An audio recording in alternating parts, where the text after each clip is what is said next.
Hi, my name is Rebecca Martinez, and at my daughter's 7th birthday party, while my husband posed for social media photos with his expensive gifts, he looked me straight in the eyes and said, "Maybe next time you can contribute something that actually matters." Not thank you for organizing everything, not appreciation for the weeks of planning, just a dismissal in front of 40 guests who had no idea what was really happening behind the scenes.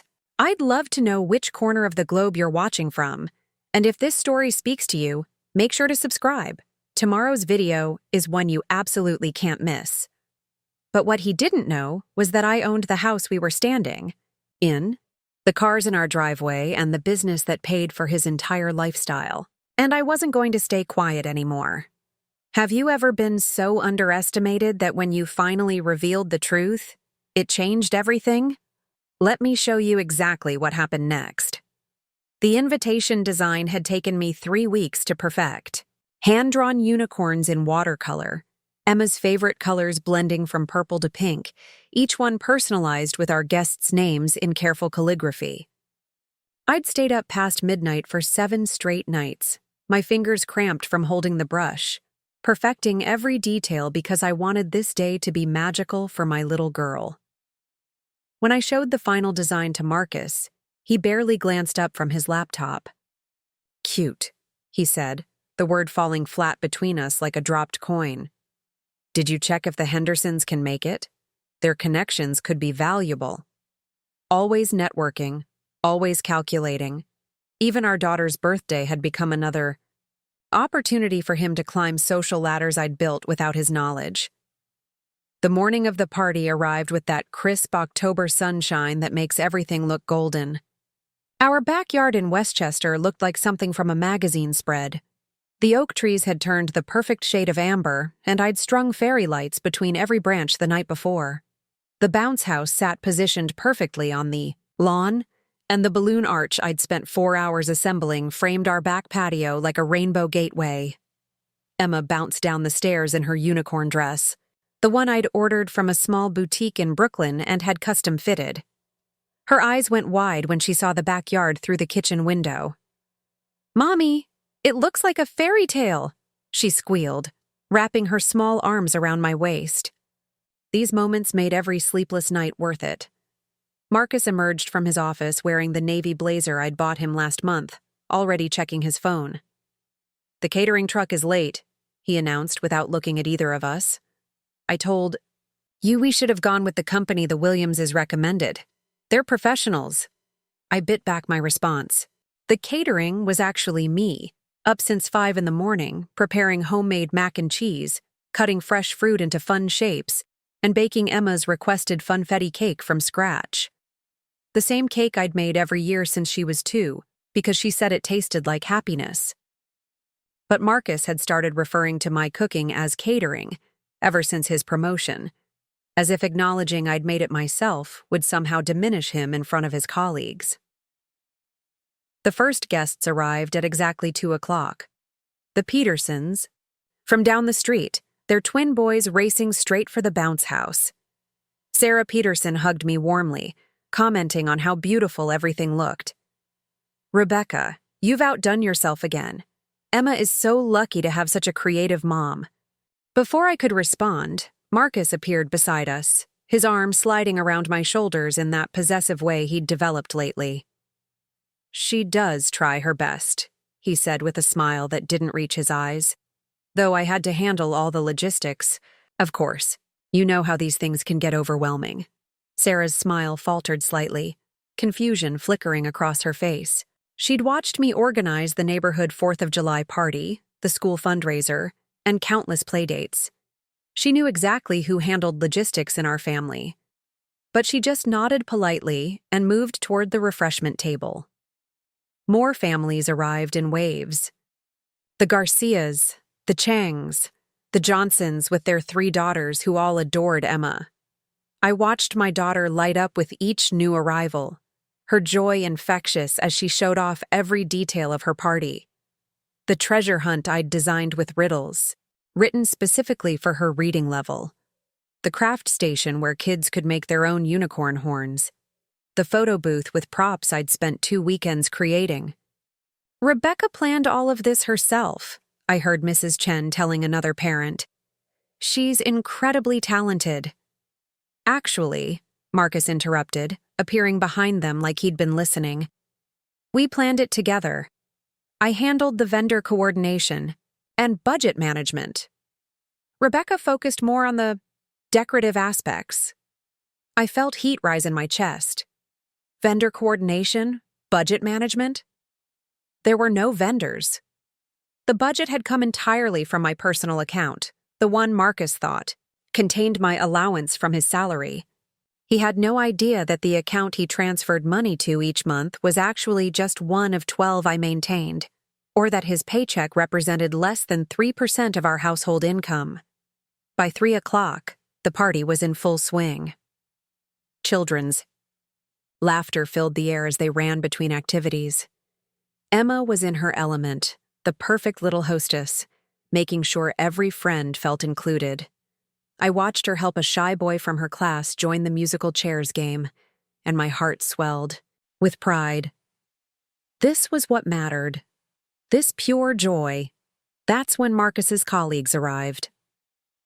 Brad Hoffman stepped through our back gate wearing khakis that cost more than most people's monthly car payment, followed by his wife Melissa in designing everything.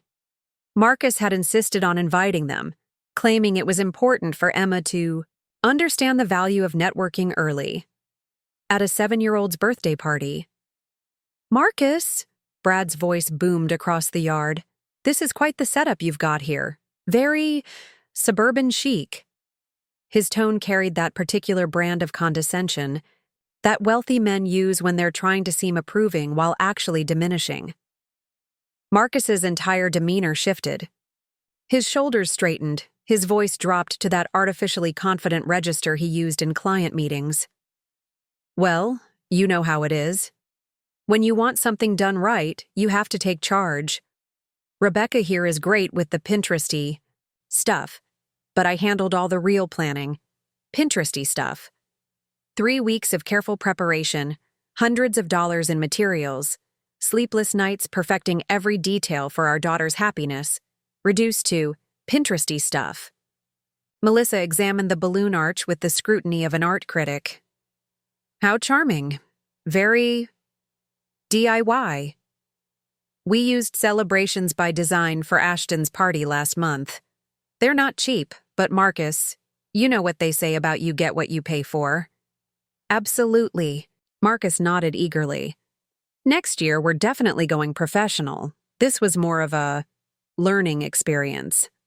I stood 10 feet away, refilling the lemonade pitcher, listening to my husband dismantle my work piece by piece. Not just dismiss it, but actively apologize for it. As if the love and effort I'd poured into making our daughter's day special was something embarrassing that needed justification. Emma ran up, tugging on Marcus's jacket. Daddy, come see the treasure hunt Mommy made. It has clues about my favorite books. In a minute, sweetheart, he said, barely glancing down at her. Daddy's talking to important people right now. Brad chuckled. Kids, right? They want attention. Every second. He looked at Emma like she was an interruption rather than the reason we were all there. Emma, why don't you go play with your friends? Marcus suggested, his tone gentle but dismissive. Let the adults talk. I watched my daughter's face fall slightly before she recovered with that resilient spirit children possess. She skipped back toward her friends, but I'd seen the tiny moment of rejection. The way her smile had to be rebuilt after her own father treated her like background noise at her own party. She's sweet, Melissa said absently, scrolling through her phone. Very energetic. You'll want to channel that into structured activities soon. Piano, maybe, or tennis? Something that builds discipline. We're looking into options, Marcus replied, despite the fact that we'd never discussed structured activities, and Emma had never expressed interest in either piano or tennis. She loved art, reading, and anything involving animals. But those interests apparently weren't impressive enough for this conversation. The afternoon sun was beginning to slant lower, casting long shadows across the yard. Most of the neighborhood, families were still engaged in activities with their children, but Marcus's colleagues had positioned themselves near the patio, turning what was supposed to be a celebration into an impromptu business social hour. "So, Marcus," Brad said, accepting a beer from the cooler I'd stocked that morning, "how's the Peterson account developing? Still dealing with their hesitation about our fee structure?" And just like that, my daughter's birthday party became a client meeting. Marcus launched into shop talk while children played around them, their voices creating a surreal backdrop to discussions of profit margins and market penetration strategies. I continued moving through the party, ensuring every child had what they needed, that the activities rotated smoothly, that no one felt left out. This was what hosting meant to me, creating an environment where everyone felt welcomed and valued. It required constant attention, anticipating needs before they arose, managing personalities and energy levels. But to Marcus, hosting meant standing in one spot with a beer, talking about work while someone else, me, handled everything. That actually mattered. "Rebecca's really got the domestic thing down," I heard him tell Brad. "Gives me the freedom to focus on building our future, you know? Traditional division of labor works for us. Traditional division of labor. As if my MBA from Wharton, my series of successful business ventures, and my carefully maintained investment portfolio were just hobbies I pursued while waiting to fulfill my real purpose of managing household logistics." Emma appeared at my side. Again, this time holding the hand of a little girl I didn't recognize. "Mommy, this is Zoe. Her mommy had to work, so her babysitter brought her. Can she stay for cake?" I knelt down to Zoe's level, noticing her carefully mended jacket and the way she hung back slightly, uncertain. "Of course she can stay for cake. Would you like to help me light the candles?" Her face lit up. This was why I did all of this. Not for Instagram photos or social impressions, but for moments like this. For the shy kid who got included. For the pure joy on Emma's face when everything went according to plan. For the memory we were creating together. A lot of love and effort went into bringing this story to life. If you're enjoying it, we'd be so grateful if you'd subscribe to our channel. Now, back to where we left off. Marcus's voice carried across the yard, louder now. "The thing about managing a household budget is delegation, right? I handle the big picture financial strategy. Rebecca manages day-to-day expenses. It's all about playing to your strengths." Big picture financial strategy. If only he knew that his big picture was actually a small corner of a much larger canvas he couldn't even see. That every dollar he thought he was managing had already been accounted for in portfolios and investments he didn't know existed. But this wasn't the time for that revelation. Not yet. This was Emma's day, and I wasn't going to let his ego contaminate her memories. I had learned over the years of our marriage how to compartmentalize, how to keep his need for status separate from what actually mattered. Though as I watched him gesture expansively while describing his financial leadership, something inside me was beginning to shift. A quiet voice that had been whispering for months was starting to speak a little louder. The sun continued its descent, painting the sky in shades that perfectly matched Emma's party colors. Pure coincidence, but it felt like the universe's small gift to a little girl who deserved a perfect day. I just didn't know yet how imperfect things were about to become. The gift table had been strategically positioned near the back patio, decorated, with a shimmering tablecloth that caught the afternoon light. I'd arranged it so Emma could see all her presents from anywhere in the yard, building anticipation for the moment she'd open them. Each wrapped box and bag represented a friend's thoughtfulness, parents who'd taken time to choose something special for our daughter. That's when Marcus made his entrance. He emerged from the garage carrying a massive box wrapped in silver paper with an elaborate bow that looked professionally done. The box was easily 3 feet tall and 2 feet wide, dwarfing every other gift on the table. Other parents stopped their conversations to stare. Children gathered around, their eyes wide with curiosity. "What's that, Mr. Martinez?" asked Tommy Peterson, practically bouncing on his toes. Marcus set the box down with theatrical care, making sure it was positioned front and center. "This," he announced loud enough for the entire party to hear, "is what happens when you really want to make your little girl's dreams come true." Emma came running over, her unicorn dress flowing behind her. "Daddy, what is it? Can I open it now?" "Not yet, Princess," Marcus said, his hand resting on top of the box like he was guarding treasure. "This is the grand finale, the special surprise. I've been planning for months." Months? The word hit me like a slap. I'd been planning this party for weeks, coordinating every detail, and somehow this mystery box had been in development for months without my knowledge. I watched other parents exchange glances, clearly impressed by the sheer size and presentation of whatever Marcus had purchased. "Marcus, what did you get her?" asked Jennifer Chang, mother of Emma's best friend Lucy. "Let's just say," Marcus grinned, clearly relishing the attention, "when you work hard to provide for your family, you can afford to go above and beyond for the people who matter most." The implication hung in the air like smoke. When you work hard. As if I didn't work. As if the careful budgeting, planning, and execution of this entire party had materialized through magic rather than effort. As if the dozens of thoughtful details that made this day special were somehow less valuable than whatever was hiding under that silver wrapping.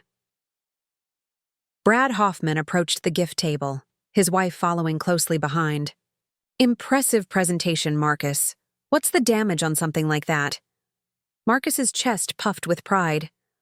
"Well, when it's your daughter's happiness we're talking about, price becomes irrelevant, doesn't it?" He glanced around the circle of adults that had formed. "Though let's just say it's more than most people spend on their monthly mortgage. More than a monthly mortgage." I felt my stomach drop. Not because of the money.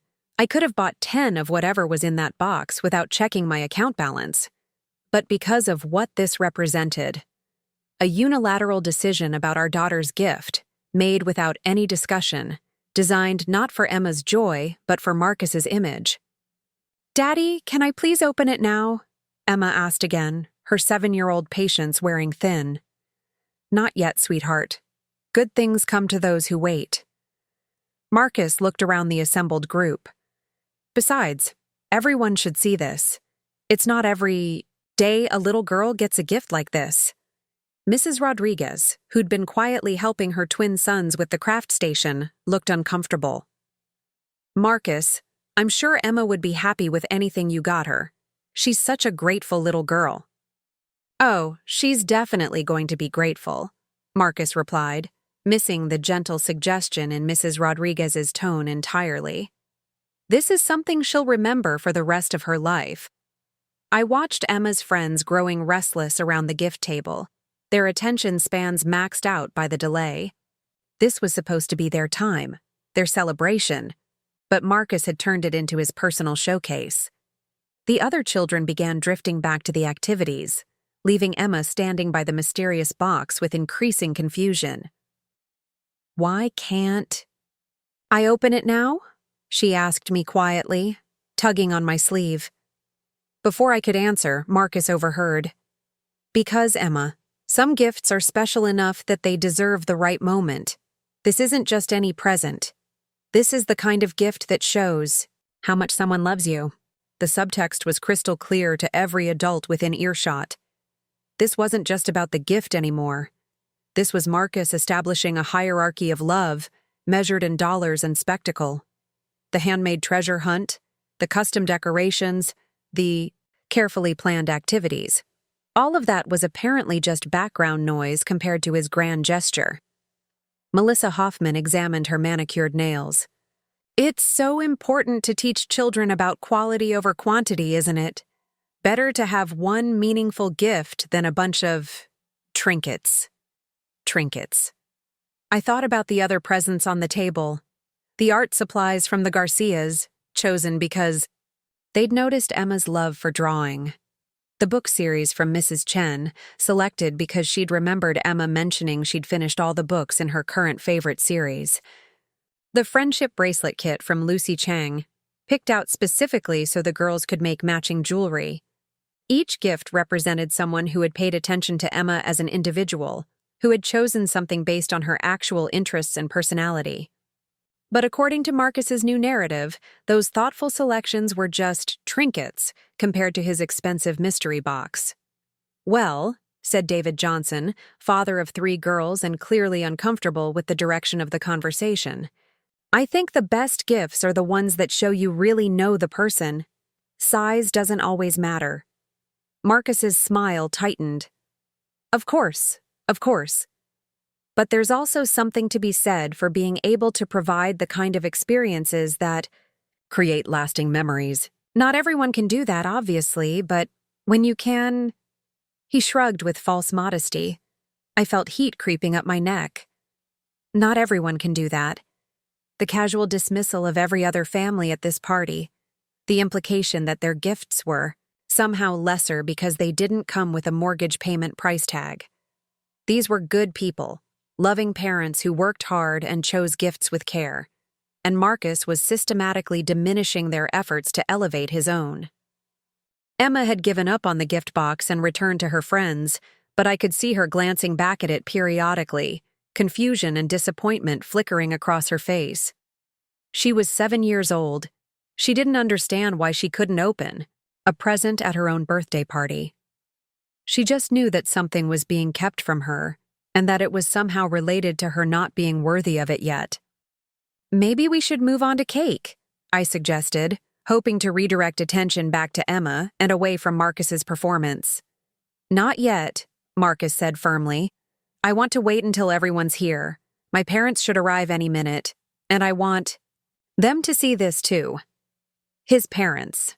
Another audience for the Marcus show. I should have known they'd factor into this somehow. Marcus's father, Donald, was a retired contractor who measured success in square footage and horsepower. His mother, Patricia, had never worked outside the home and had strong opinions about proper gender roles. They'd never quite approved of my career ambitions, though they were always polite enough not to say so directly. "Your parents are coming?" I asked, surprised. We'd extended the invitation out of courtesy, but they lived 2 hours away and usually considered children's birthday parties too chaotic for their taste.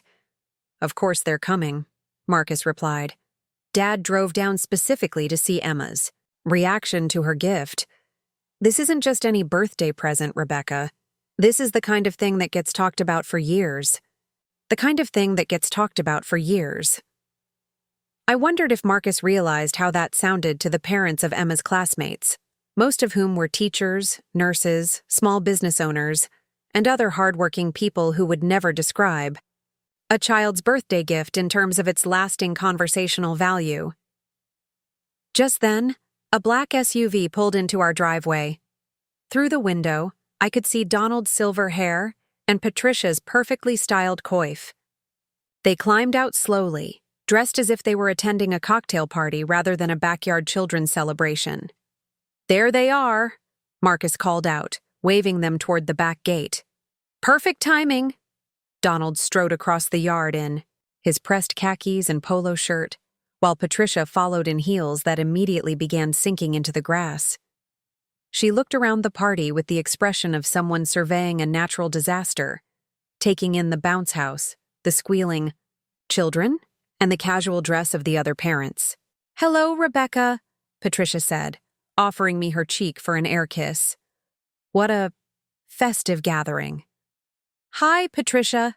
Thank you for driving down. Emma will be so excited to see you." Donald approached Marcus with the kind of firm handshake that was meant to demonstrate masculinity. "Son, you said you had something special planned?" "Do I ever?" Marcus grinned. "Dad, you're going to love this. Remember how we talked about making sure Emma understands the value of hard work and success? Well, I think I found the perfect way to illustrate that lesson. A lesson. Emma's birthday gift was now a lesson about hard work and success. I watched my 7-year-old daughter playing ring toss with her friends, completely unaware that her present had been transformed into a teaching moment about economic hierarchies. The other parents had begun to sense the shift in atmosphere. Conversations grew quieter, and I noticed several families starting to gather their things.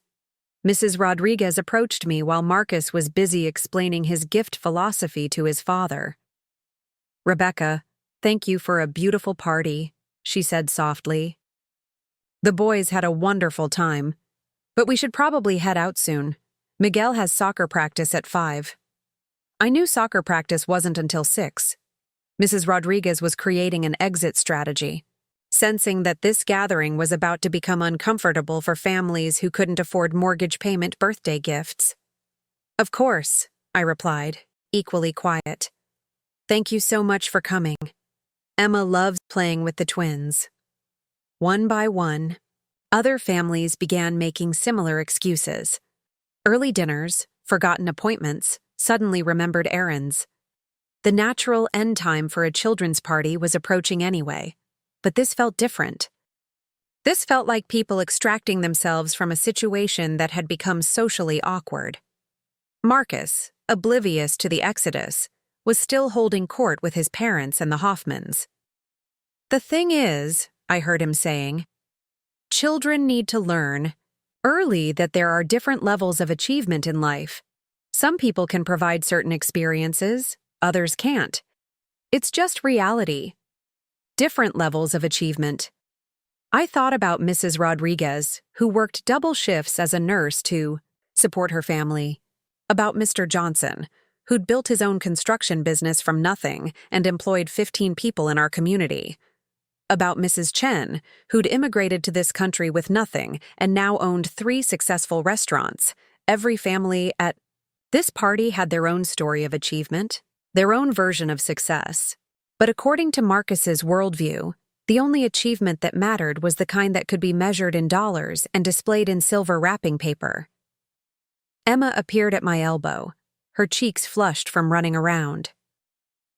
"Mommy, why is everyone leaving? Can I open my presents now?" I looked down at my daughter's expectant face, then across the yard at Marcus, who was still pontificating about the importance of setting appropriate expectations for children about what real success looks like. "Soon, sweetheart," I said, smoothing her hair. "Very soon." But as I watched my husband transform our daughter's birthday into a platform for his own ego, I realized that some things were about to change much sooner than anyone expected. By 4:30, only a handful of families remained. The Changs stayed because Lucy was Emma's best friend, and the girls were inseparable. The Hoffmans lingered because they were clearly invested in witnessing whatever spectacle Marcus had planned. Marcus's parents had claimed the patio chairs, like thrones, surveying the diminished party with satisfied expressions. Emma had grown increasingly agitated as her friends departed one by one. She kept looking between the mysterious gift box and the adults who seemed more interested in talking than celebrating. Finally, she planted herself directly in front of Marcus, her small hands on her hips in a pose she'd inherited from me. "Daddy, I want to open my presents now. It's my birthday and everyone is leaving." Marcus barely glanced down at her. "Emma, patience is a virtue. Good things come to those who wait, remember? But I've been waiting forever." Her voice carried that edge of a 7-year-old whose patience had been tested beyond its limits. Patricia clicked her tongue disapprovingly. "Emma, dear, that's not how young ladies speak to their fathers.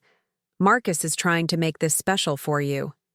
I watched my daughter's shoulders slump as she was chastised for expressing frustration at her own birthday party. She looked at me, with confusion, silently asking why the adults were making her celebration so complicated. "Why don't we at least start with the other presents?" I suggested gently. While we're waiting for the perfect moment for the big surprise, Marcus's head snapped toward me, his expression sharp. "Rebecca, I specifically said I wanted to save all the gifts for the grand finale. Don't undermine the plan." "Undermine the plan." As if my suggestion to let our daughter open birthday presents at her birthday party was an act of sabotage rather than basic common sense. I felt heat rise in my cheeks as the remaining adults turned to watch our exchange. "I just thought Emma might enjoy," I began.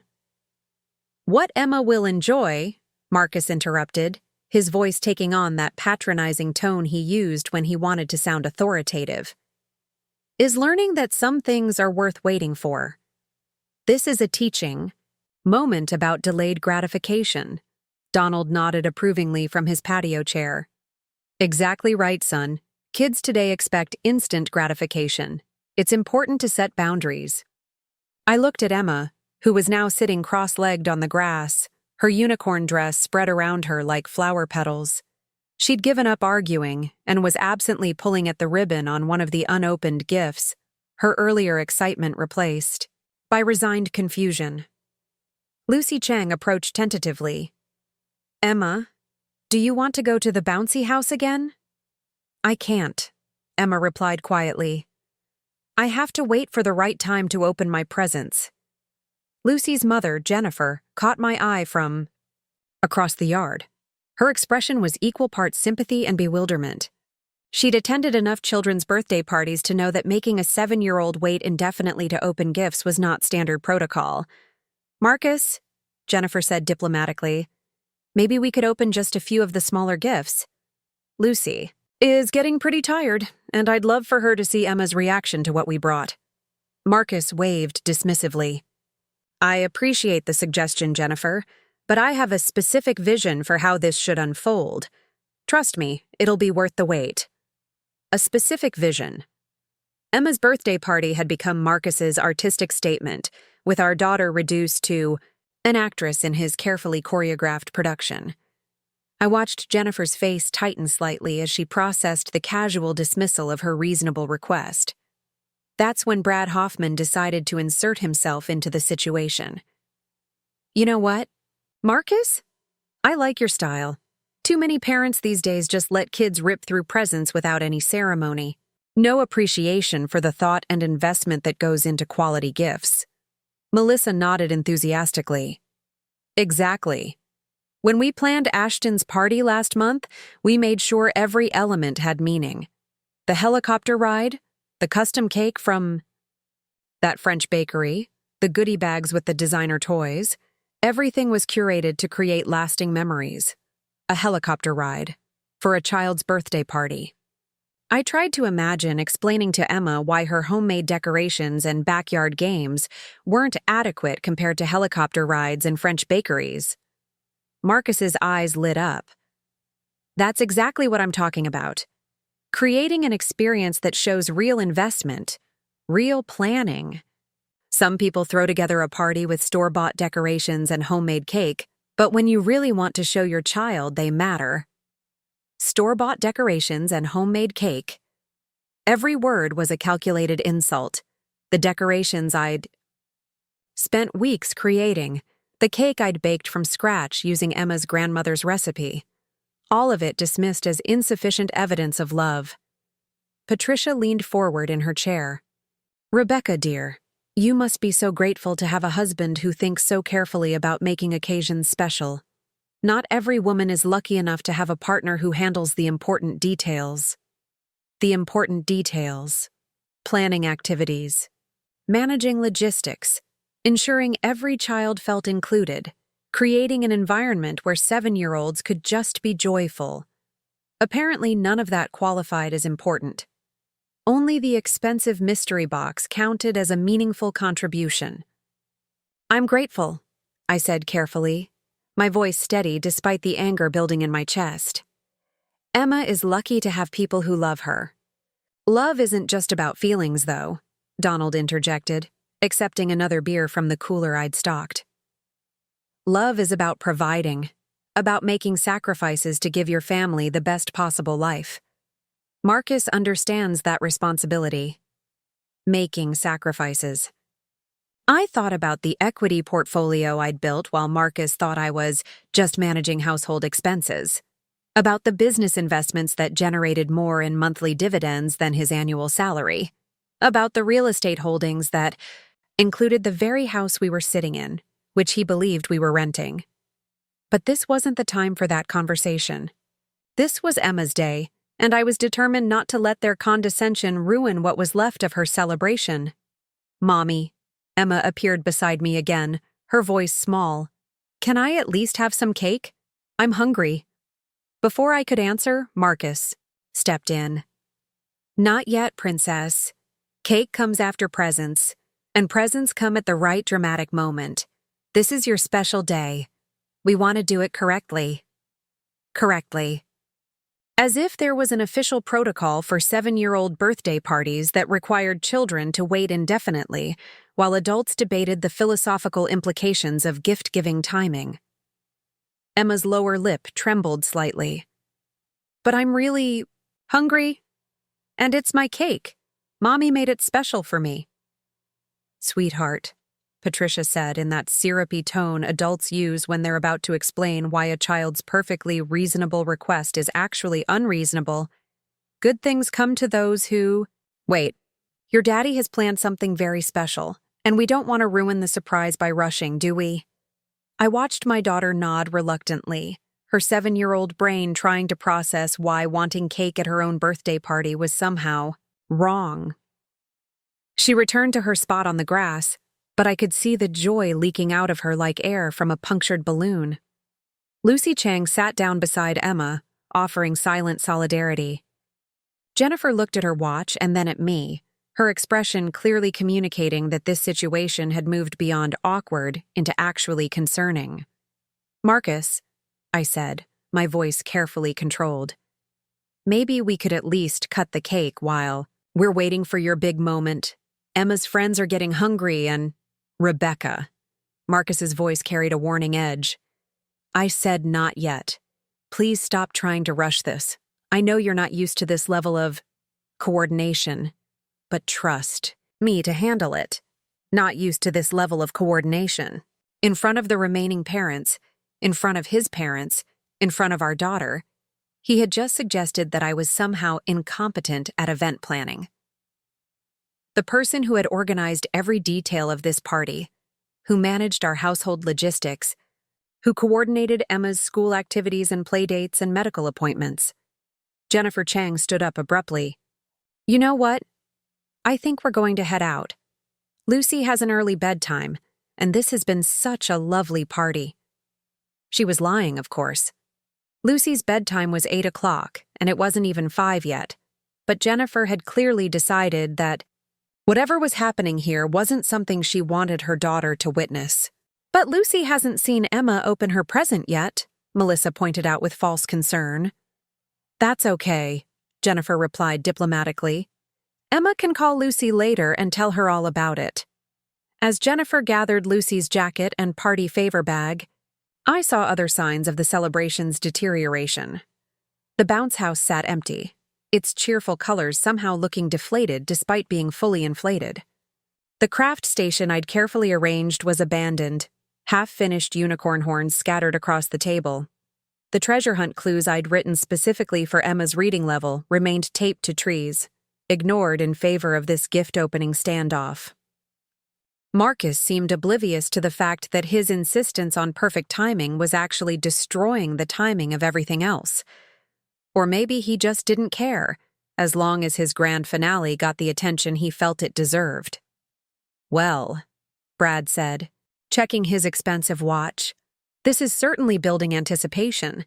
Ashton's still talking about his helicopter ride, but I have a feeling Emma's going to have an even more memorable story to tell. More memorable." I wondered if Brad realized that the memory being created here had very little to do with whatever was in that silver box, and everything to do with a little girl being made to wait for joy while adults played power games at her expense. Emma had given up sitting up straight. She was now lying on her side in the grass, her cheek resting on her palm, staring at the unopened presents with the resigned expression of someone who had learned not to expect good things to happen on schedule. That's when my phone buzzed with a text message.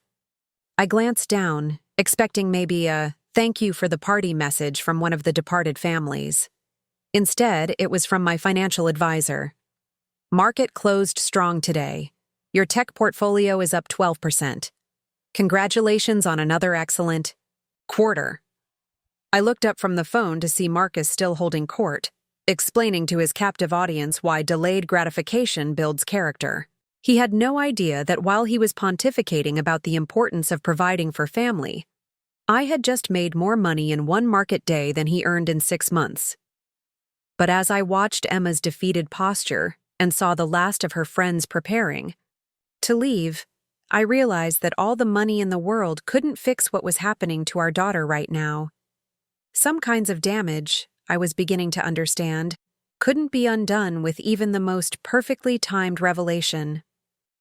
The sun had shifted, lower in the sky, casting longer shadows across our backyard. What had started as a perfect autumn afternoon was now approaching early evening, and Emma's party had devolved into something unrecognizable. My daughter sat in the grass like a wilted flower, her unicorn dress wrinkled, her earlier excitement replaced by resigned waiting. That's when Marcus decided it was finally time. "All right, everyone," he called out, clapping his hands together like a game show host. "I think we've built enough anticipation. Emma, princess, it's time for the main event." Emma lifted her head slowly, as if she'd forgotten what she was supposed to be excited about. The remaining adults, the Changs, the Hoffmans, and Marcus's parents, gathered around the gift table like spectators at a performance they'd been promised would be spectacular. Marcus positioned himself behind the enormous silver box, his hands resting on top like a magician about to reveal his greatest trick. "Now, Emma, this gift represents something very important. It represents what happens when someone works hard enough to give their family the very best." He paused for dramatic effect, looking around at his small audience. Not everyone can provide this level of experience for their children. But when you can, when you've reached a certain level of success in life, it becomes your responsibility to share that with the people you love most. I felt something cold settle in my stomach. This wasn't just about a birthday gift anymore. This was Marcus's manifesto about our family hierarchy, delivered in front of our daughter and the remaining witnesses. "Emma," he continued, his voice taking on the tone of a corporate presentation, "this gift cost more than most people make in several months of work. I want you to understand that this is what real love looks like. Sacrifice, investment, commitment to excellence. Several months of work." Emma was 7 years old. She had no concept of monthly salaries or the relative cost of luxury items. All she understood was that her father was telling her that expensive things equaled love, and that most people couldn't love their children as much as he loved her. "Can I open it now?" Emma asked quietly, standing up and brushing grass off her dress. "Of course you can, princess. But slowly, carefully. This moment should be savored." Emma approached the gift table tentatively, as if the box might explode, if handled incorrectly. The elaborate bow alone was bigger than her head. She began picking at the ribbon with small fingers, clearly uncertain about the proper protocol for opening a gift that had been built up as monumentally significant. "Here, let me help," Marcus said, stepping in to guide the unwrapping process. "We want to do this right." He began carefully removing the silver paper, treating each piece like it was made of gold leaf rather than wrapping material. The anticipation in the air felt heavy, almost oppressive. This wasn't the joyful excitement of a child opening birthday presents. This was something else entirely. As the paper fell away, it revealed a large cardboard box with a picture on the side. Emma's eyes widened, and for the first time in an hour, genuine excitement flickered across her face. "It's a dollhouse!" she exclaimed, her 7-year-old enthusiasm finally breaking through the artificial atmosphere Marcus had created. But not just any dollhouse. As Marcus continued the theatrical unwrapping, it became clear that this was a massive, elaborate Victorian mansion dollhouse, complete with working electricity, handcrafted furniture, and intricate architectural details. "Not just a dollhouse," Marcus corrected, his chest puffing with pride. This is a custom-made, one-of-a-kind collector's piece, handcrafted by artisans in Germany. Every room is fully furnished with museum-quality miniatures. The electrical system actually works. You can turn lights on and off in every room. Patricia clasped her hands together. Oh my goodness, Marcus. This is exquisite. Emma, do you realize how special this is? Emma nodded, though I could see she was somewhat overwhelmed by the adult's intense focus on her reaction. She was excited. About the dollhouse. What 7-year-old girl wouldn't be? But the weight of expectation surrounding it was clearly making her nervous. Tell everyone how much it costs, Daddy, Donald encouraged with a proud grin. Marcus hesitated for just a moment, as if considering whether this was appropriate, then apparently decided the bragging rights were worth it. Well, with the custom, modifications and international shipping. Let's just say it was a significant investment. More than some people's cars.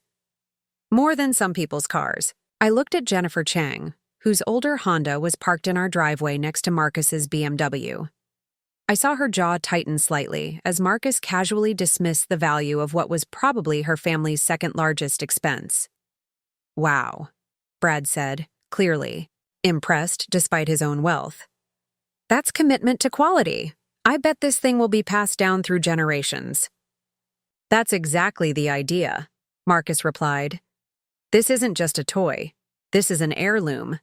Something that teaches Emma about craftsmanship, about the difference between cheap, mass-produced items and genuine quality. Emma was examining the dollhouse. More closely now, her natural curiosity overriding the awkwardness of the adult conversation swirling around her. She reached out to touch one of the tiny doorknobs, her face lighting up with wonder at the detail. It's really pretty, Daddy, she said softly. Thank you. Pretty? Marcus's smile faltered slightly. Emma, this is more than pretty. This is extraordinary. This is the kind of gift that shows how much someone loves you. Do you understand that? The question hung in the air like a test. Emma nodded again, but I could see confusion in her eyes. She was being asked to quantify love in terms of price tags and international shipping costs, concepts that were far beyond her emotional development. Now, Marcus continued, let's open some of these other gifts so you can see the difference. The difference. My heart sank as I realized what was about to happen. Marcus was going to use Emma's other presents as object lessons in inadequacy, comparing each thoughtful gift to his expensive masterpiece. Emma picked up the first package, a medium-sized box wrapped in cheerful polka dot paper. This one's from Lucy and her family, she said, looking at her best friend with genuine excitement. She unwrapped it carefully to reveal an art set, professional quality colored pencils, sketch pads, and watercolor paints, all organized in a beautiful wooden case. Lucy had clearly convinced her parents to invest in something substantial for her best friend. Oh, wow, Emma breathed, running her fingers over the pristine art supplies. Look at all these colors. But before she could fully appreciate the gift, Marcus was already providing commentary. That's very thoughtful, he said, in a tone that managed to sound both polite and dismissive. Of course, art supplies are consumable. They get used up. The dollhouse, on the other hand, is permanent. An investment that keeps giving. Jennifer Chang's face flushed slightly. I could see her doing mental calculations, realizing that her family had probably spent close to $100 on Emma's art set, only to have it categorized as a disposable item compared to Marcus's investment. Emma moved on to the next gift. This one from Mrs. Chen. Inside was a beautiful hardcover collection of fairy tales from around the world, illustrated with gorgeous artwork and bound in leather. Books are wonderful, Patricia said with patronizing approval. Though, of course, children today are so used to screens and digital entertainment. It takes special effort to get them interested in actual reading. Emma flipped through the pages, her eyes wide at the beautiful illustrations. Mommy, look. There's a story about a unicorn princess. That's lovely, sweetheart, I said, trying to inject some genuine enthusiasm into the increasingly toxic atmosphere. But Marcus was already moving the narrative along. Books are educational, certainly, but the dollhouse encourages creativity, spatial reasoning, storytelling, and fine motor skills. It's really a multifaceted learning tool disguised as entertainment. He was systematically reducing every gift to its educational utility, as if childhood joy needed to be justified through developmental benefits. Emma was 7 years old. She deserved to receive presents that were simply fun, simply thoughtful, simply given with love. The pattern continued. With each subsequent gift, the puzzle from the Rodriguez family became basic cognitive exercise compared to the dollhouse's complex problem-solving opportunities. The stuffed animal from Tommy Peterson was dismissed as temporary comfort, while the dollhouse offered lasting engagement. With each comparison, I watched Emma's excitement dim a little more. She was beginning to understand that her other gifts were being classified as inferior, that the people who had chosen them with care and limited budgets were somehow failing, a test she didn't even know was being administered. But the worst moment came when Emma opened my gift. I had spent weeks creating a personalized photo album for her, filled with pictures from every birthday, every holiday, every milestone since she was born. Each page was carefully decorated with her favorite stickers and handwritten captions in my careful script. The final page had an envelope attached, containing a letter I'd written about how proud I was of the kind, creative, compassionate person she was becoming. Emma opened it slowly, her face softening as she recognized the photos. "Mommy, it's all my favorite pictures." She flipped through the pages, pointing out memories. "Look, that's when I lost my first tooth. And here's when we went to the zoo."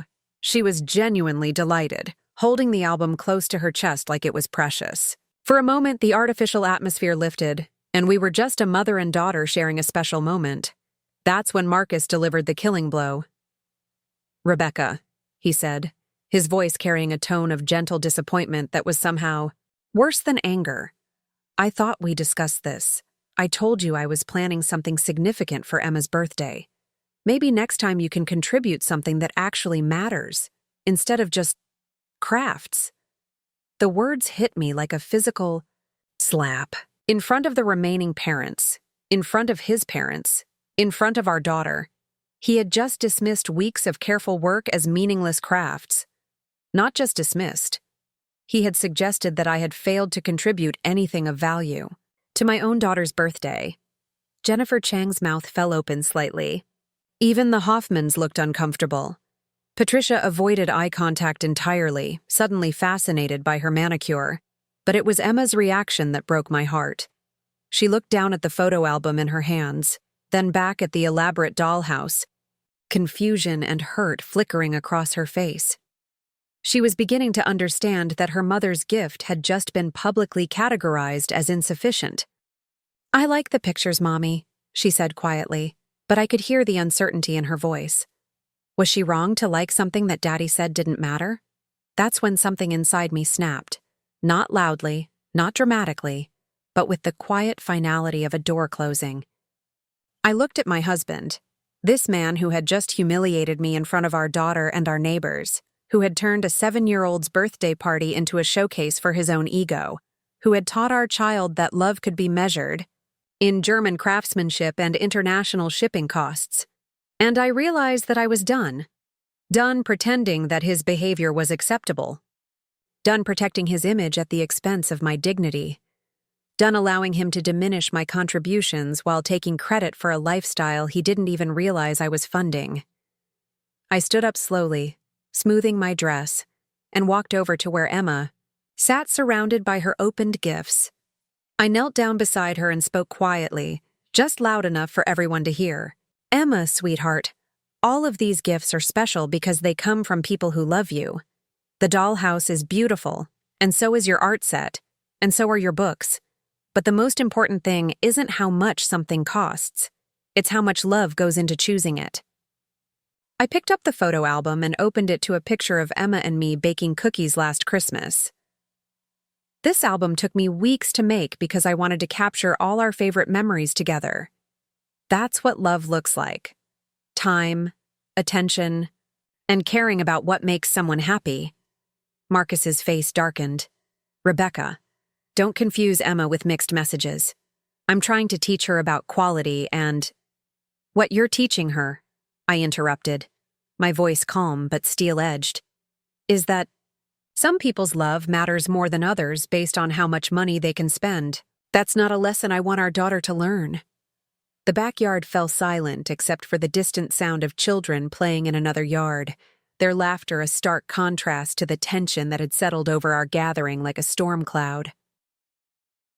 Marcus opened his mouth to respond, but I held up my hand. I need to make a phone call, I said simply. Emma, why don't you play with your new dollhouse? I'll be right back. As I walked toward the house, I could feel every eye following me. But for the first time in months, I didn't care what anyone thought about my response to Marcus's behavior. It was time for some truths to come to light. I walked through our kitchen with measured steps, my heels clicking against the marble tiles I'd selected during the renovation Marcus thought had been funded by his promotion bonus. Everything in. This house told a story he didn't know. The custom cabinets, the imported stone countertops, the state-of-the-art appliances that had been carefully chosen not just for their function, but as investments in our family's future. In my home office, I closed the door and sat behind the mahogany desk where I conducted the business Marcus believed was just Rebecca's little hobby. The walls were lined with awards he'd never bothered to read, certifications from organizations he'd never heard of, and photos from conferences he assumed were social gatherings rather than strategic networking events. I pulled out my phone and scrolled through my contacts until I found the name I was looking for. Catherine Walsh, senior partner at Goldman Sachs and one of the most respected financial advisors in the Northeast. We'd worked together on several major acquisitions, and she'd been trying to convince me to go public with my holdings for over 2 years. Catherine, it's Rebecca Martinez.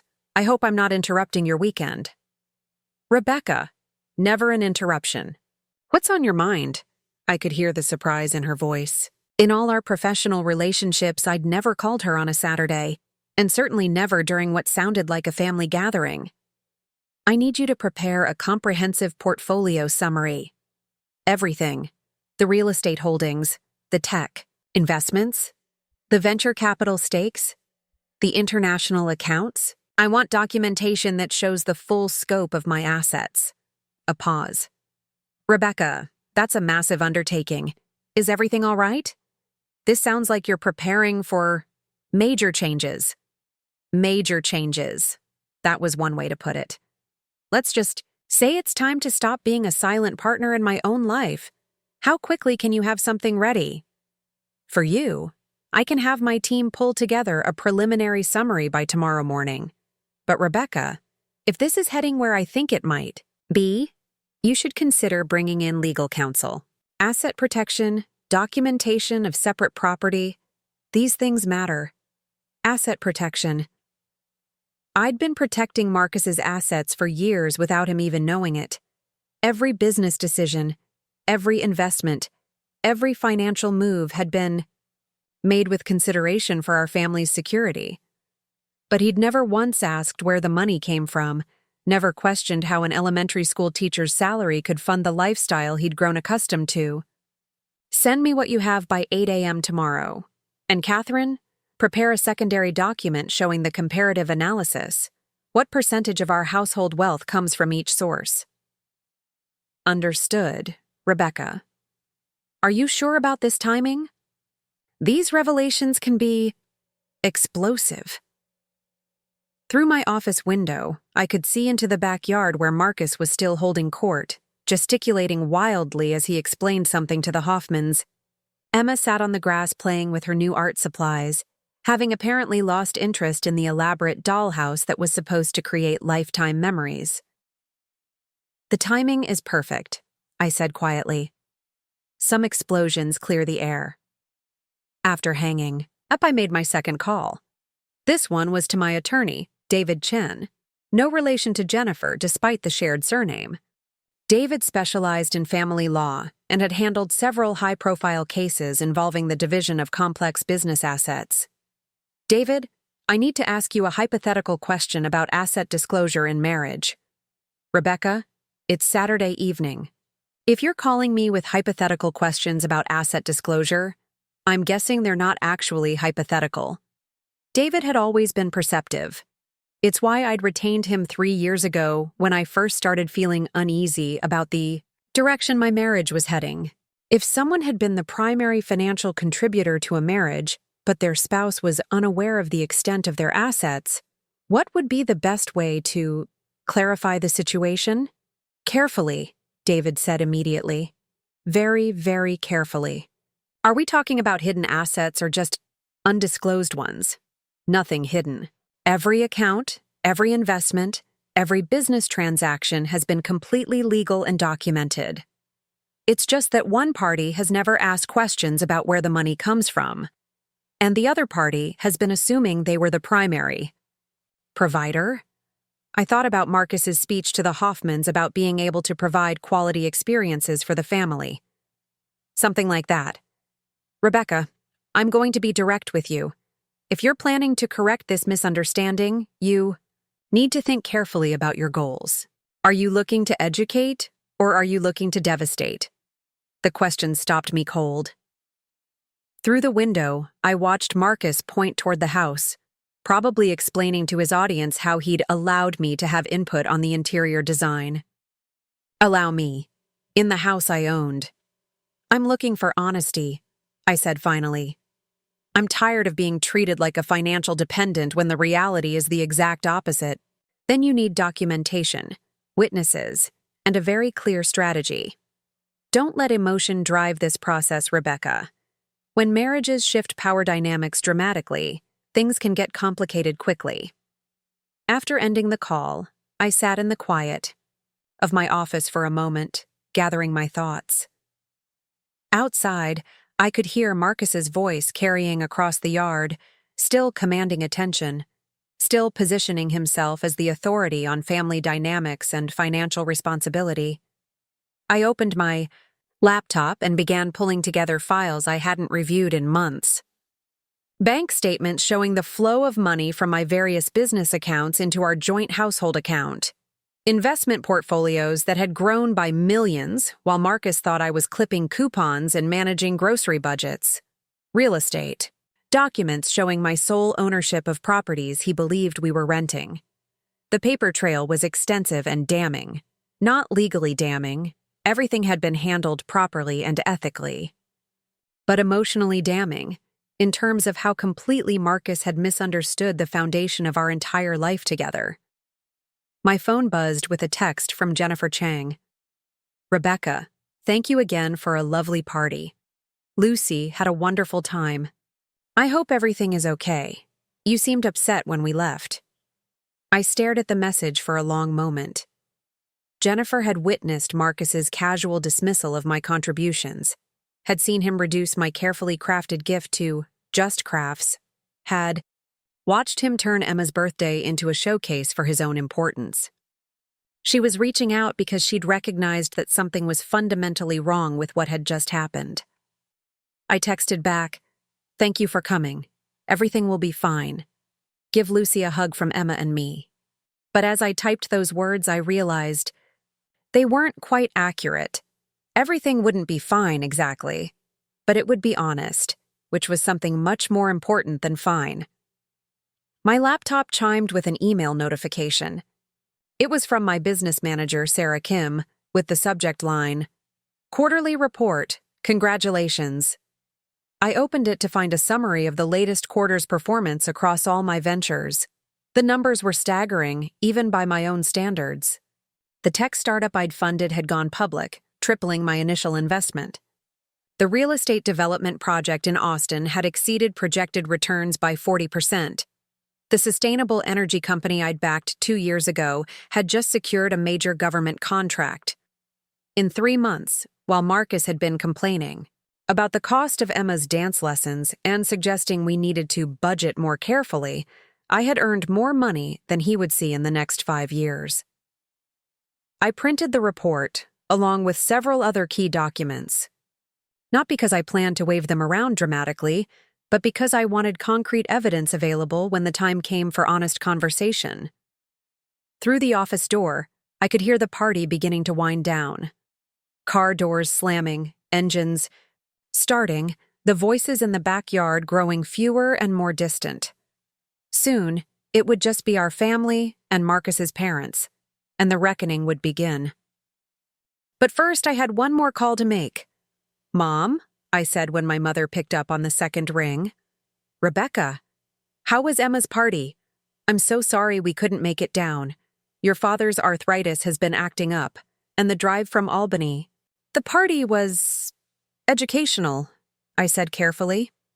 "Mom, can I ask you something?" "Of course, sweetheart. When you and Dad were first married, did he ever make assumptions about money that weren't quite accurate?" A long pause. "Rebecca, is everything all right with you and Marcus?" My mother had always been perceptive about relationship dynamics. She'd built a successful marriage with my father based on mutual respect and honest communication. They'd worked as a team through financial struggles, career changes, and the challenges of raising children. "I think we need to have some conversations we should have had years ago," I said. "About money?" "About respect." Another pause. Longer, this time. "Rebecca, money isn't really about money in a marriage. It's about power, decision-making, and how you value each other's contributions. If Marcus is making you feel like your efforts don't matter, what would you do?" I asked quietly. I'd remind him that partnerships require honest accounting on both sides. Your father never once made me feel like my work wasn't valuable, whether I was earning money or raising children or managing our household. Respect isn't negotiable, sweetheart. Respect isn't negotiable. The words settled into my chest like a key turning in a lock. Thanks, Mom. I love you. I love you too. And Rebecca, whatever you're planning, trust your instincts. You've always been the smartest person in any room you enter, even when you let others think otherwise. After hanging up, I gathered the printed documents and organized them into a neat folder. Facts, figures, evidence of a financial reality that Marcus had never bothered to investigate. I wasn't planning to humiliate him the way he'd humiliated me, but I was planning to educate him. Outside, I could hear his voice still dominating the conversation, probably providing the Hoffmans with additional commentary about the importance of teaching children to appreciate quality investments. The irony was so thick it was almost suffocating. I looked around my office one more time, at the awards, the certifications, the evidence of professional success that Marcus had dismissed as Rebecca's little hobby.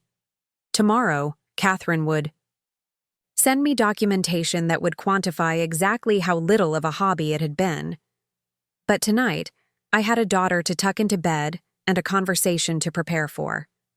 One that was long overdue. I stood up, smoothed my dress, and walked back toward the kitchen. Through the window, I could see Emma had abandoned the elaborate dollhouse and was sitting cross-legged on the grass, carefully arranging her new art supplies. She'd chosen creativity over expense, imagination over status symbols. She was going to be just fine, no matter what happened next. As for Marcus, well, he was about to receive quite an education about the true source of the lifestyle he'd been taking credit for. And unlike the delayed gratification he'd insisted on for Emma's gifts, this revelation wasn't going to require any waiting at all. When I returned to the backyard, the golden hour light had softened everything to a warm amber glow, but the atmosphere remained tense. The Changs had finally departed, taking Lucy with reluctant hugs and promises to have Emma over for a playdate soon. Only the Hoffmans and Marcus's parents remained, clustered around the patio table with drinks while Emma played, quietly nearby. Marcus was in the middle of explaining his philosophy on childhood development when he noticed me approaching. "There she is. Rebecca, Brad was just asking about our investment strategy for Emma's education fund." Our investment strategy. I almost smiled at the irony. If only Brad knew that Emma's education was already fully funded through a trust account Marcus had never heard of, complete with provisions for private school, college, graduate school, and a substantial nest egg for her adult life. "Actually," I said, settling into the empty chair beside Emma, "I think we need to have a more comprehensive discussion about our family's financial situation." Patricia looked up from her wine glass with mild interest. "Oh, are you finally going to start helping Marcus with the budget planning? It's so important for wives to understand these things." Helping Marcus with budget planning. The assumption that I was somehow uninvolved in our financial decisions was so absurd that I had to pause for a moment to process it. "I think there might be some misunderstandings about who handles what in our household," I said carefully. "Marcus, could you join me for a moment? There's something I need to show everyone." Marcus's expression shifted slightly, wariness creeping into his eyes. "Rebecca, if this is about the dollhouse expense, we discussed that quality investments." "It's not about the dollhouse," I interrupted gently. "It's about transparency." I pulled out my phone and opened the email from Sarah Kim that had arrived while I was in my office. The quarterly report with numbers that would reframe everything Marcus had said about our family's financial reality. "Before we continue talking about investment strategies and providing for the family," I said, my voice calm but carrying across the patio, "I think everyone should understand where our family's resources actually come from."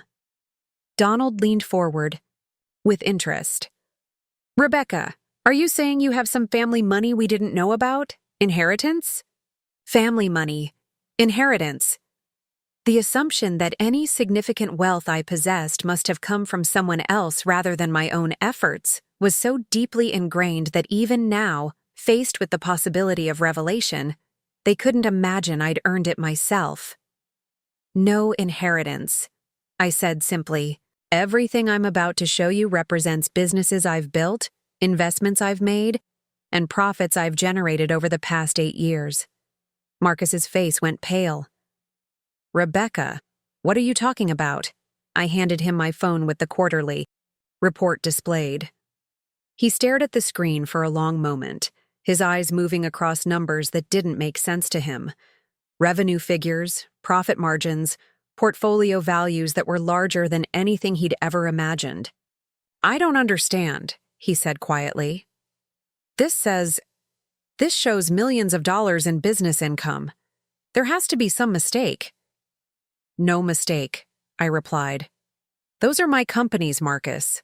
The tech startup that went public last month? I was the primary seed investor.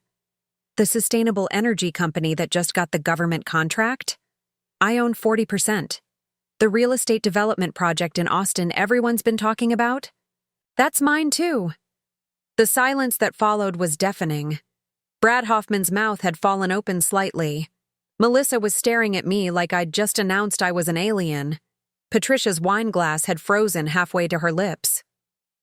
Marcus scrolled through the report, his face growing more confused with each screen. But this doesn't make sense. You're a teacher. You manage our household budget. You don't run companies." "I do both," I said simply. "I taught elementary school for 3 years after Emma was born because I wanted to be present for her early childhood, but I've been building business ventures the entire time. The household budget you think I manage? That money comes from dividends and investment returns, not from your salary." Donald's voice was hoarse. "Son, are you telling us Rebecca has been, running businesses while pretending to be a housewife?" "I wasn't pretending anything," I corrected. "I never lied about what I was doing.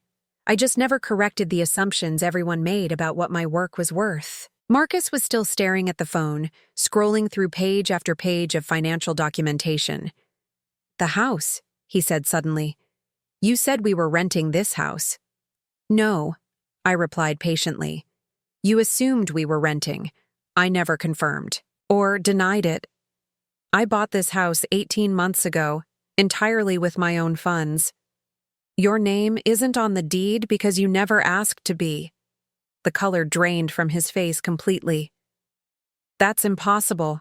A house like this costs— It would cost $2.4 million, I filled in, which represented about 6% of my liquid assets at the time. 6%. The number hung in the air like a bomb waiting to explode. Brad Hoffman was frantically calculating in his head, trying to work backward from that percentage to figure out what my total wealth actually was. "Rebecca," Melissa said faintly, "are you saying you're wealthy? Like, actually wealthy?" "I'm saying that the lifestyle Marcus has been taking credit for was never dependent on his income. Every vacation, every dinner out, every investment in quality items for our family, all of that has been funded by my business ventures." Marcus set down the phone with shaking hands. "Why didn't you tell me?" The question was so simple, yet so loaded with implications. Why didn't I tell him? Because he'd never asked. Because he'd been so satisfied with his role as provider that he'd never questioned where the money actually came from. Because correcting his assumptions would have required him to acknowledge that his entire self-image was built on a foundation that didn't exist.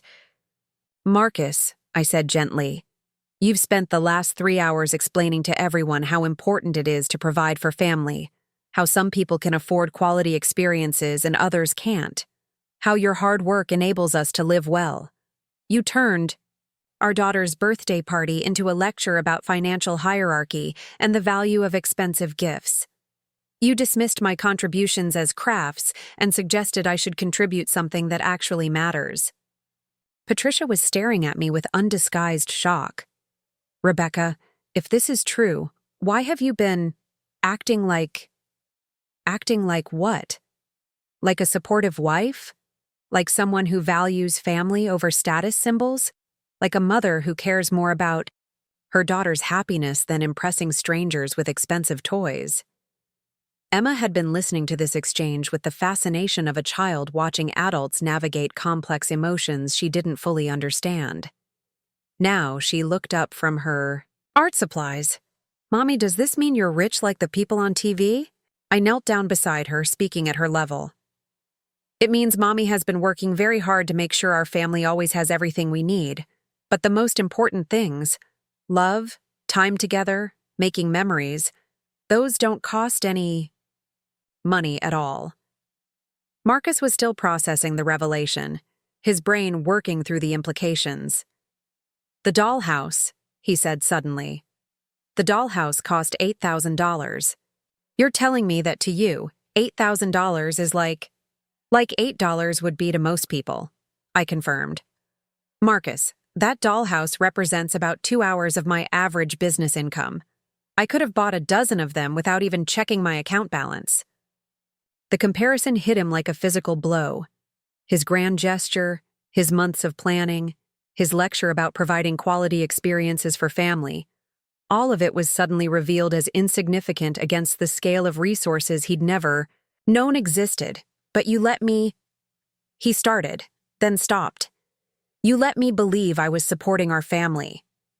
"You were supporting our family," I said quietly. "With your time, your attention, your love for Emma. Those things matter more than money. But you've started measuring your worth, and other people's worth, entirely in financial terms. You've begun treating me like a dependent when the reality is exactly the opposite." Brad cleared his throat uncomfortably. "So when you were talking about providing quality experiences for children—" "I was talking about things Rebecca had already provided," Marcus finished, his voice hollow. "The private school Emma attends, the art classes, the family vacations, the— everything. Everything.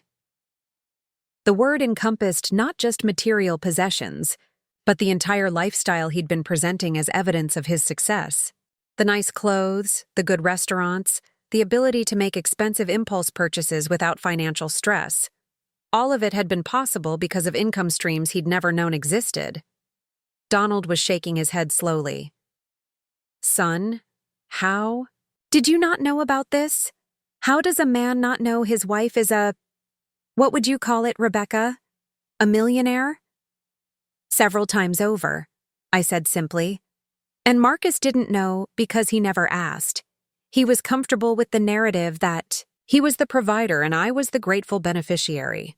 Challenging that narrative would have required curiosity about the details of our finances. Marcus stood up abruptly, pacing to the edge of the patio. I feel like an idiot.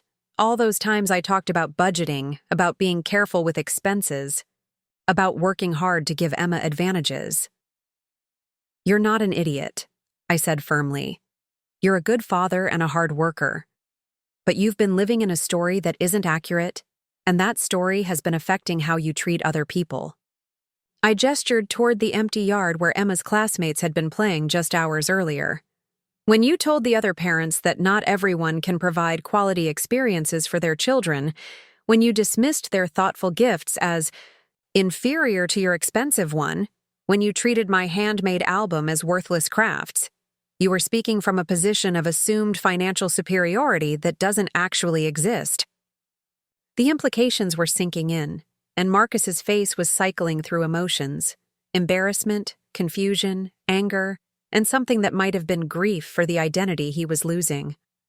Melissa found her voice first. So, when Brad and I were talking about helicopter rides and designer parties, you were talking to someone who could have arranged those things without a second thought, I finished. But who chose backyard celebrations and homemade decorations? Because I believe those things create better memories for children. The revelation was reshaping everything, not just Marcus's understanding of our finances, but everyone's understanding of the social dynamics that had been playing out all afternoon. The condescending comments about my contributions, the assumptions about our family's economic position, the casual dismissal of other families' gift choices, all of it was suddenly exposed as commentary based on completely inaccurate information. Emma appeared at my elbow, holding up a drawing she'd made with her new art supplies. It showed our family standing in front of a house, with a rainbow overhead and flowers in the yard. Simple, joyful, innocent of the complex financial realities the adults were struggling to process. Look what I made, Mommy. It's our family being happy together. I took the drawing and studied it carefully. It's beautiful, sweetheart. This is exactly what matters most. Marcus was still standing at the edge of the patio, staring out at the yard where his expensive dollhouse sat largely ignored, while Emma continued to play with the art supplies that had cost a fraction of the price. When he finally turned back to face us, his expression was different. The confident authority he'd carried all afternoon had evaporated, replaced by something much more vulnerable. "Rebecca," he said quietly, "we need to talk." The Hoffmans left first, their departure marked by awkward handshakes and promises to catch up soon that everyone knew would never materialize. Brad's parting comment about quite an evening carried the weight of someone who had witnessed a complete reversal of everything he thought he understood about social hierarchies. Marcus's parents lingered longer, clearly struggling to process what they'd learned. Patricia kept glancing between Marcus and me as if trying to solve a puzzle she couldn't quite comprehend. Finally, Donald broke the uncomfortable silence. "Son," he said slowly, "I think your mother and I should head back to the hotel. Give you folks time to discuss things." As they gathered their belongings, Patricia approached me with an expression I'd never seen from her before, something that might have been respect mixed with bewilderment. "Rebecca," she said quietly, "I owe you an apology. I've been making assumptions about your contributions to this family. That was wrong of me." It was the closest thing to an acknowledgement I'd ever received from Marcus's mother, that my role in our family might be more significant than she'd realized. I accepted it with a gracious nod, though we both knew this conversation was far from over. After they left, the backyard felt enormous and strangely quiet. Emma had moved from her art supplies to the swing set, pumping her legs rhythmically while humming a song from school. The elaborate dollhouse sat abandoned on the gift table, its intricate details catching the last rays of sunlight. Marcus stood with his back to me, hands in his pockets, staring at the fence line as if the answers to his questions might be written there in the evening shadows. "How long have you known?" he asked finally, his voice barely above a whisper. "Know what?" That I've been... He struggled to find the words. That everything I thought about our life was wrong. I considered the question carefully. When had I realized that Marcus had built his entire identity around being our family's provider? When did his casual comments about allowing me to make household decisions started to feel dismissive rather than collaborative? When had his assumptions about our financial dynamic shifted from innocent misunderstanding to willful ignorance? "Think it happened gradually," I said honestly. "At first, it was just easier to let you believe your salary was covering our expenses. You seemed proud of being able to provide for us, and I didn't want to take that away from you. But somewhere, along the way, that pride turned into something else." Into what? Into condescension. Into treating other people as if their financial circumstances made them less valuable. Into teaching our daughter that love could be measured in price tags. Marcus turned around, and I could see the weight of the day's revelations in his posture.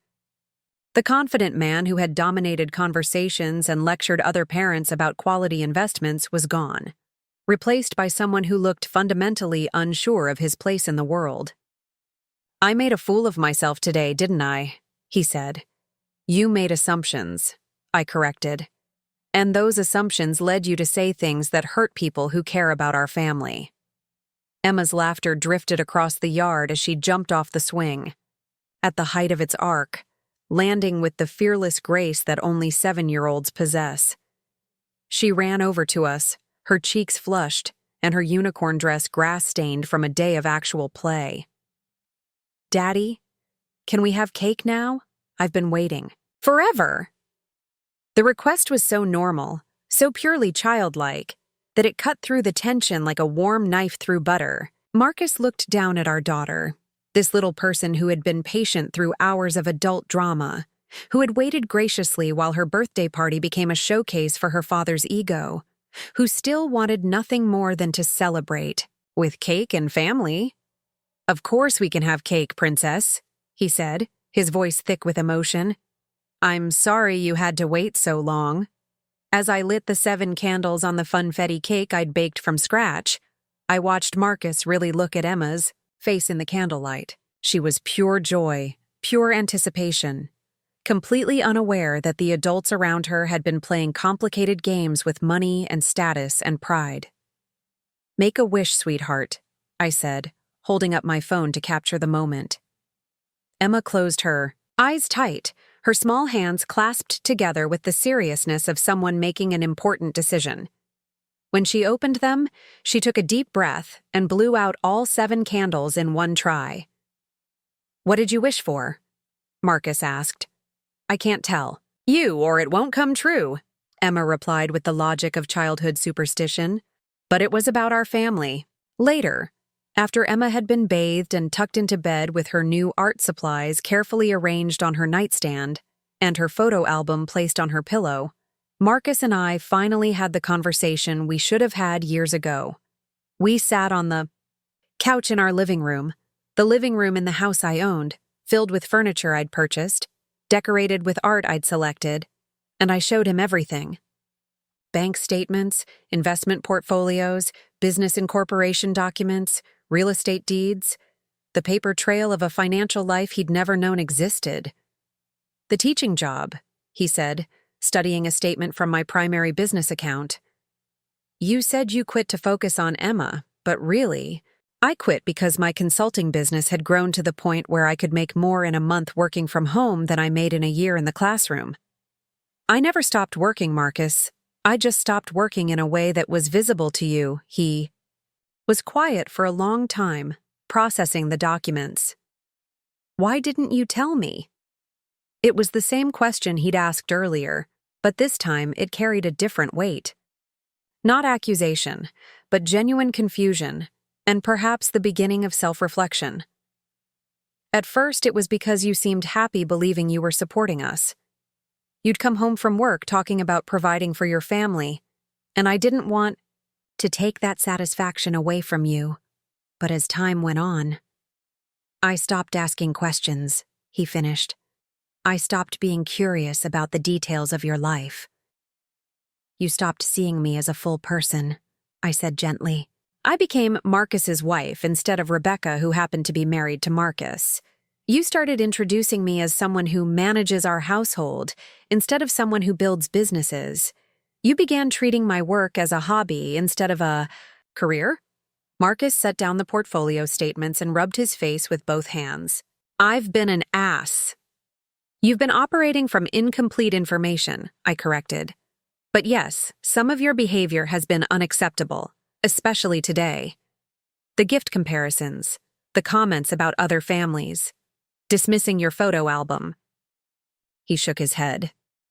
God, Rebecca, I was so focused on impressing people that I forgot what actually matters. What actually matters? Emma's happiness, your feelings. Being grateful instead of superior. He looked around the room as if seeing it for the first time.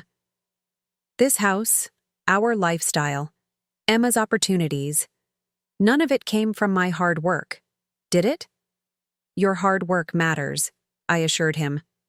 Your love for Emma matters. Your partnership in this marriage matters. But you're right that the financial foundation isn't what you thought it was. We talked until nearly midnight, working through years of misunderstandings and unexamined assumptions.